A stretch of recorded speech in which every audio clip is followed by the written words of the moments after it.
છોકરાને આ ઘડિયાળ ના આવડે ત્યારે આવી રીતના કરી શકીએ.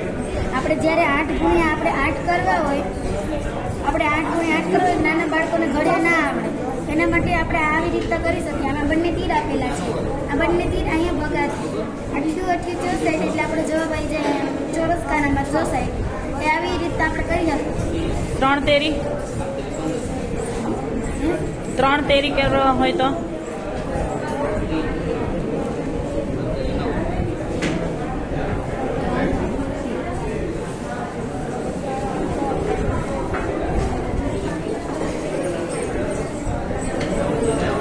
Very good.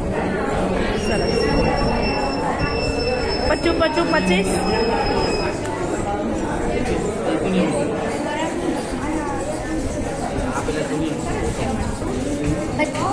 Very good.